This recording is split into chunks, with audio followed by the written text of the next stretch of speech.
আজকে স্পষ্ট ভাষায় বলতে চাই, তুমি কোথায় গেলে কি করবে এটা আমাদের জানার প্রয়োজন নাই, কিন্তু সুন্নিয়াত নিয়ে আমাদের মাসলাক নিয়ে একটা মিথ্যা কথা তোমাকে করতে দেওয়া হবে না। ঠিক কিনা বলেন? এই মাসলাকের জন্য শহীদ বেলাকুট সৈয়দ আহমদ বেরলভী রাহমাতুল্লাহি আলাইহি নিজের জীবন দিয়েছেন। আমাদের প্রিয় মুর্শিদ শামসুল উলামা আল্লাহ আব্দুল ইসাক রাহমাতুল্লাহি আলাইহি এই মাসলাকের জন্য, সুন্নিয়াতের জন্য সৈয়দপুরের জমিনে বুকে তাজা রক্ত ঢেলে দিয়েছেন। ওই মাসলাককে নিয়ে কোন মিথ্যা কোনো ষড়যন্ত্র করলে আমরা বরদাস্ত করে নিব না। ঠিক কিনা বলেন? বর্তমান সময়ে এক ভাইরাস বের হয়েছে, ভাইরাস। আমি ওই মানুষটাকে খাওয়া মুফতি বলবো। সোনাহান্না দরবারের মতো একটা বিশাল দরবার থেকে তাকে বহিষ্কার করে দেওয়া হয়েছে। কেন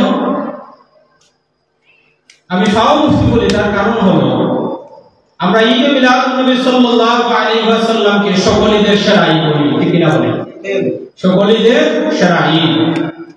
কিন্তু ওই মানুষটা বছর খানেক আগে লাইভের মধ্যে সে বলেছিল যে যারা বলে সকলে ঈদের সেরা ঈদ ঈদে মিলাদুন নবী, ওই কথাটা পাও কথা বলে নাউজুবিল্লাহ। এজন্য আমি বলি এই মানুষটাই খাও, খুব বাপসাপ নেয়, বড় আলেম হওয়া, যে আমি মস্ত বড় আলেম, আমার চাইতে বড় কোনো আলেম নাই, আমি হাজার হাজার বাহাস এই দেশের মধ্যে করেছি, কিন্তু সে বড় আলেম নয়। তার প্রমাণ হলো ওই ব্যক্তি নিজ মুখে স্বীকার করেছে যে 19টা বাহাস সে সাপার জুড়ে দিতেছে। কিসের জুড়ে?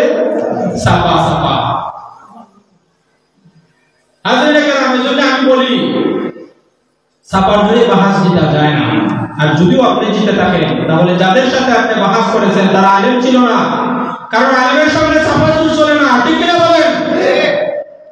বাহাস করে তিনি সাপার জুড়ে জিতে আসছেন, বোঝা গেল যাদের সাথে বাহাস করেছেন তারা আলেমই ছিল না। তো হাজরিনে কেরাম, এখন তিনি বড় বড় বক্তব্য দিচ্ছেন, মানুষকে বিভ্রান্ত করতে চাইছেন, এই জন্য সুন্দর লেবাস। কিন্তু আমরা আজকে স্পষ্ট ভাষায় বলতে চাই, তুমি কোথায় গেলে